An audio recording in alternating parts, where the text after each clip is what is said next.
The Internet. It's become so ubiquitous in our daily lives that we rarely stop to consider its origins.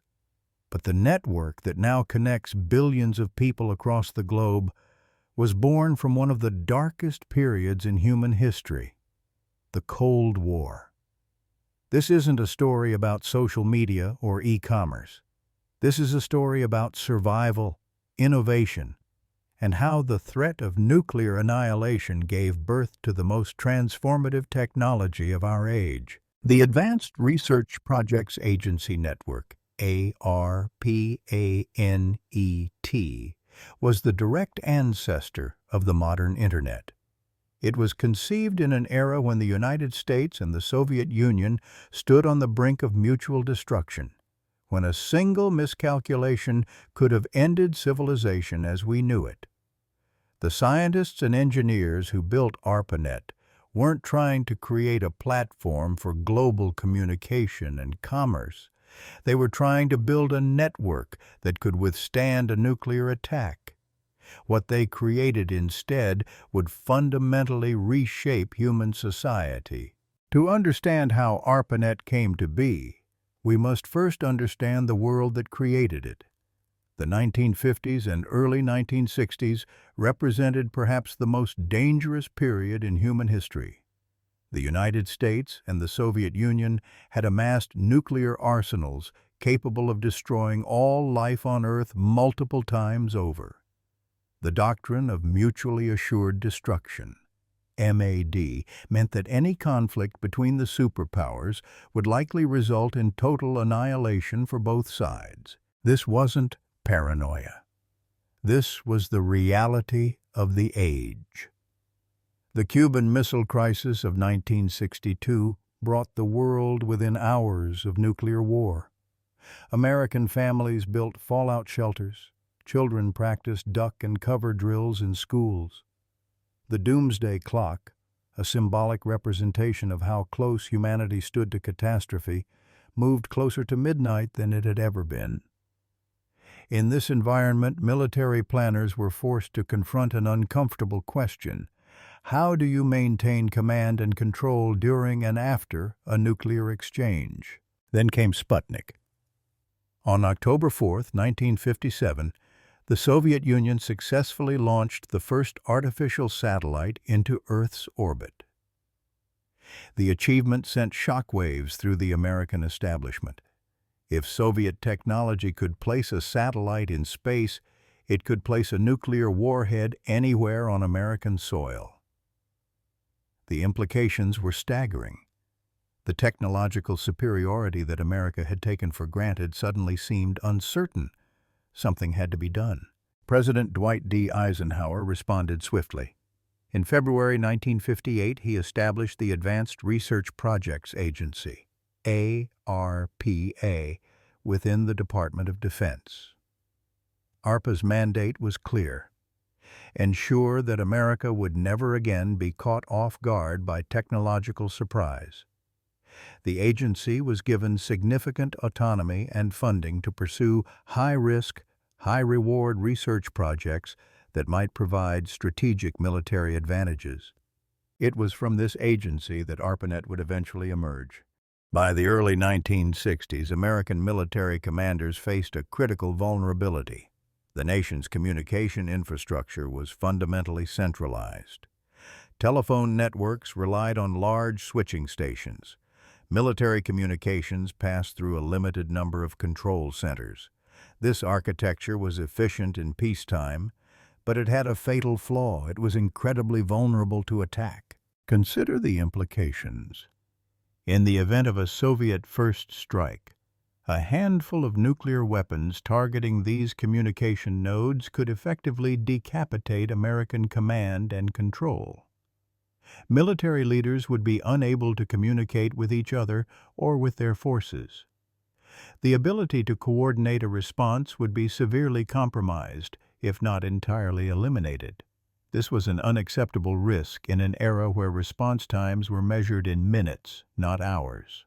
The RAND Corporation, a think tank created to provide research and analysis to the U.S. Armed Forces, began studying this problem. In 1964, a Rand researcher named Paul Baran published a groundbreaking paper titled On Distributed Communications. Baran's insight was elegant and revolutionary. Instead of relying on centralized communication hubs, what if you created a distributed network where every node could route messages through multiple paths? Baran's concept was radical. In a distributed network, there would be no single point of failure. If one node was destroyed, messages would simply route around the damage through alternative paths. The network would be resilient, self-healing, and capable of surviving substantial damage. It was exactly what the military needed. But Baran's ideas were theoretical. Someone would need to actually build such a network. In 1962, a psychologist and computer scientist named J.C.R. Licklider joined ARPA to head the newly created Information Processing Techniques Office, IPTO. Licklider was a visionary who had written about the concept of an intergalactic computer network, where computers around the world could communicate and share information. While his colleagues sometimes joked about the grandiose name, Licklider's vision was prescient. He understood that networked computers could revolutionize research, collaboration, and communication. Licklider recognized a practical problem facing ARPA-funded researchers. The agency was funding computer research at universities and institutions across the country, places like MIT, Stanford, UCLA, and the University of Utah. But each institution had different, incompatible computer systems. Researchers couldn't easily share data or collaborate. Moreover, the computers themselves were enormously expensive. What if these isolated machines could be connected, allowing researchers to share resources and work together regardless of physical location? This wasn't just about military communications anymore. This was about creating a tool for scientific advancement. Licklider began laying the groundwork for what would become ARPANET, though he would leave ARPA before the network became reality. His successors, Ivan Sutherland and Bob Taylor, would carry the vision forward. Taylor, in particular, became the driving force behind turning the concept into an operational network. Creating a nationwide computer network in the 1960s was an extraordinary technical challenge. The computers of that era were enormous, temperamental machines that filled entire rooms. They used different operating systems, different programming languages, and different data formats. They weren't designed to communicate with each other. Moreover, the data transmission technology of the time, primarily telephone lines, was designed for voice communication, not digital data. The team needed to solve several fundamental problems. First, how do you connect incompatible computers? Second, how do you efficiently transmit data across long distances? Third, how do you route that data through a network where any node might fail at any moment? These weren't trivial questions. They required innovations that hadn't been invented yet. The solution to the first problem was brilliant in its simplicity. Instead of trying to make all the different computers speak the same language, ARPA decided to create specialized computers called Interface Message Processors, or IMPS, that would handle the networking. Each host computer would connect to its own IMP, and the IMPS would handle all the communication between nodes. The IMPS would speak a common protocol, even if the host computers didn't. For the data transmission problem, the team embraced Paul Baran's concept of packet switching. Instead of establishing a dedicated circuit for each communication, like a telephone call, data would be broken into small packets. Each packet would contain information about its destination and could travel independently through the network. Packets might take different routes to reach the same destination, where they would be reassembled. This approach was far more efficient and resilient than circuit switching. The contract to build the IMPs went to a small Massachusetts company called Bolt, Beranek and Newman, BBN. Led by engineer Frank Hart, the BBN team had less than a year to design and build machines that would form the backbone of the network. They worked around the clock, building on Honeywell DP516 mini-computers and developing the software that would make packet switching a reality. The pressure was immense. They were building something that had never been built before. The plan was to connect 4 locations initially: UCLA, Stanford Research Institute, UC Santa Barbara, and the University of Utah. These sites were chosen because they represented different types of computing resources and research programs. UCLA would serve as the Network Measurement Center. If this initial 4-node network could function, it would prove the concept could scale. On August 30, 1969, the first IMP arrived at UCLA. It was installed in room 3420 of Bolter Hall in the laboratory of Professor Leonard Kleinrock, who had done pioneering work on packet switching theory. The machine was roughly the size of a refrigerator and weighed about 900 pounds. On September 1, 1969, the IMP was connected to UCLA's Sigma 7 computer. For the first time, a computer was connected to the nascent ARPANET.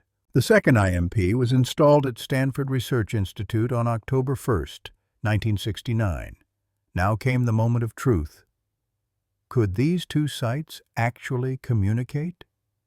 On October 29, 1969, at 10:30 p.m., UCLA student programmer Charlie Klein attempted to log into the Stanford computer from UCLA. The plan was to type the word "login." Klein typed L. It appeared on the Stanford screen. Then he typed O. It also appeared. But when he typed G, the system crashed. The first message ever sent over ARPANET was LO, as in lo and behold, though it was an accidental truncation rather than a deliberate statement. Nevertheless, after about an hour of troubleshooting, the team succeeded in establishing a stable connection. UCLA and Stanford could now communicate through the network. The first 2 nodes of ARPANET were operational. History had been made, though few outside the project recognized the significance at the time. By the end of 1969, all 4 initial nodes were connected. UC Santa Barbara came online in November, and the University of Utah joined in December. ARPANET was no longer theoretical. It was a functioning network, proving that packet switching worked and that geographically distributed computers could communicate reliably. The team had achieved something remarkable, but they were just getting started. Through the early 1970s, ARPANET grew steadily. New nodes were added at universities and research institutions across the country. By 1971, there were 15 nodes. By 1972, 30 nodes. The network was proving its value to researchers, who could now access remote computers, share data, and collaborate in ways that had been impossible before. But as the network grew, users began discovering applications the designers hadn't anticipated. In 1971, Ray Tomlinson, a programmer at BBN, created the first email program. Tomlinson chose the @ symbol to separate the username from the computer name, a convention we still use today. Email wasn't part of the original ARPANET specifications. It was invented by a creative user who saw a need and filled it, and it became the network's most popular application almost immediately. This pattern would repeat throughout ARPANET's history. The network's designers created a flexible platform, and users found innovative ways to employ it. In 1972, ARPANET was demonstrated publicly for the first time at the International Conference on Computer Communications in Washington, D.C. Attendees could see the network in action, connecting to distant computers and sharing resources. The demonstration was a revelation for many who attended. The future of computing was networked. Throughout the 1970s, the fundamental protocols that would eventually power the Internet were developed and refined. In 1973, Vinton Cerf and Robert Kahn began working on what would become TCP/IP, the Transmission Control Protocol and Internet Protocol. These protocols would solve the problem of connecting different networks together, creating an internetwork, or Internet. ARPANET had proven that one network could work. TCP/IP would enable many networks to work together. As ARPANET matured, it faced a fundamental question about its purpose. The network had been created with military funding for military purposes, but it had become an essential tool for civilian academic research. Military communications increasingly needed their own secure network. Meanwhile, the research community needed unfettered access for collaboration. In 1983, ARPANET was split.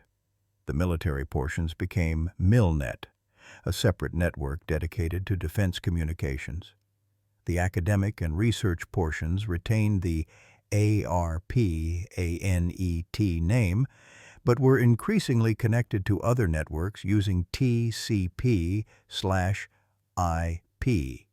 This was the beginning of the true Internet, a network of networks connected using common protocols that transcended any single organization or purpose. Also, in 1983, TCP/IP became the mandatory protocol for ARPANET. This was a crucial transition. The original ARPANET protocols had been designed for a single network. TCP/IP was designed for an interconnected web of networks. On January 1, 1983, known as Flag Day, all ARPANET hosts switched to TCP/IP. The Internet, in its modern form, was born. The National Science Foundation recognized that networking was crucial for scientific research. In 1985, NSF created NSFnet, a network connecting supercomputer centers at universities around the country.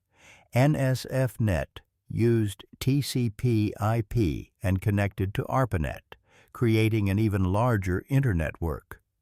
Importantly, NSF made NSFnet available to all qualified U.S. research and education institutions, dramatically expanding access to network technology. NSFnet operated on a backbone system, with high-speed links connecting major nodes and regional networks branching off from these backbones. The original NSFnet backbone operated at 56 kilobits per second, glacially slow by modern standards, but revolutionary at the time. As demand grew, the backbone was repeatedly upgraded, reaching 1.5 megabits per second in 1988 and 45 megabits per second in 1991. By the late 1980s, the Internet, though not yet called that by most users, had grown far beyond its military origins. Universities across America were connected. International connections were being established. The number of hosts on the network was growing exponentially, but it was still primarily an academic and research tool. The general public had barely heard of it. In 1990, ARPANET was officially decommissioned. The network that had started with 4 nodes in 1969 had been superseded by its own success. The Internet now consisted of thousands of interconnected networks using TCP/IP. ARPANET had served its purpose. It had proven that nationwide computer networking was possible, had incubated the protocols that would power the global Internet, and had created a culture of open, collaborative networking. The final ARPANET MP was shut down at 4:52 p.m. on February 28, 1990. There was no great ceremony. most of the world didn't notice. But the implications were profound. The Internet had matured from a research project into essential infrastructure. The pioneering network could be retired because its offspring had taken over the world. The story of ARPANET ends, but the story of the Internet was just beginning. In 1989, Tim Berners-Lee at CERN in Switzerland proposed a system for sharing information using hypertext documents. This became the World Wide Web. In 1991, the web became publicly available. Suddenly, the Internet had a user-friendly interface. You didn't need to be a computer scientist to use it. In 1991, the NSF lifted restrictions on commercial use of the Internet. This opened the floodgates. Companies began connecting to the Internet and offering Internet services. The first web browsers, Mosaic in 1993, Netscape Navigator in 1994, made the web accessible to ordinary users. The dot-com boom was beginning. The Internet was about to transform from an academic tool into a global commercial platform. By the mid-1990s, the Internet was entering popular consciousness. Email addresses appeared on business cards. Websites proliferated. Online services like America Online brought millions of users online. The network that had been designed to survive nuclear war was now being used for commerce, entertainment, and communication by ordinary people around the world. Today, the Internet connects more than 5 billion people worldwide. It has transformed virtually every aspect of modern life: commerce, communication, education, entertainment, politics, and social interaction. The COVID-19 pandemic demonstrated just how essential the Internet has become. When the physical world shut down, the digital world kept civilization functioning. Yet the Internet we use today still operates on principles established by ARPANET's pioneers. Packet switching, distributed architecture, and TCP/IP remain fundamental. The design philosophy of an open, decentralized network with no single point of failure, created to survive nuclear attack, is why the Internet proved so resilient and adaptable. The men and women who created ARPANET were trying to solve specific Cold War problems. They couldn't have imagined streaming video, social networks, or smartphones. They were building a network to connect a few dozen computers at research institutions. Yet their work laid the foundation for a technology that would connect billions of people and fundamentally reshape human civilization. The story of ARPANET reminds us that innovation often emerges from crisis. The Cold War was a dark, dangerous period, but it motivated an extraordinary investment in science and technology. Without the Sputnik shock, without the fear of nuclear war, without the military's need for resilient communications, ARPANET might never have been created. It also reminds us of the importance of fundamental research. The scientists and engineers who built ARPANET weren't working on commercial products with immediate market applications. They were exploring theoretical problems and building experimental systems. The economic return on investment in ARPANET has been incalculable. Trillions of dollars in economic activity have flowed from that initial research investment. There's an irony in ARPANET's story. A network designed for military security became the most open, democratic communication medium in human history. A project funded to help America win the Cold War ultimately transcended national boundaries, connecting people across every border and ideology. The Internet became something far greater than its creators intended. The pioneers of ARPANET, Licklider, Baran, Taylor, Kleinrock, Cerf, Kahn, and many others, were visionaries who saw possibilities others couldn't imagine. They persevered through technical challenges that seemed insurmountable.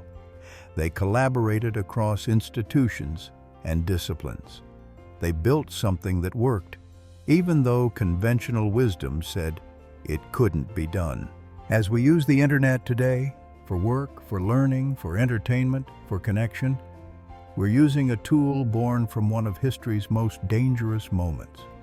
Every email, every video call, every web search is a testament to human ingenuity and the unpredictable paths of innovation. The internet was born from the Cold War, but it has become something far more profound, a global nervous system connecting humanity in ways our ancestors couldn't have dreamed possible. ARPANET's story is ultimately hopeful. It shows that even in our darkest moments, we can create tools that bring us together rather than tear us apart. Technology built for war became technology for peace, for collaboration, for understanding. That transformation, from Cold War project to global commons, may be ARPANET's greatest legacy. The next time you connect to the internet, take a moment to appreciate the unlikely journey that made it possible. From the fear of nuclear annihilation to the most transformative technology in human history, that's the remarkable story of how the internet was born.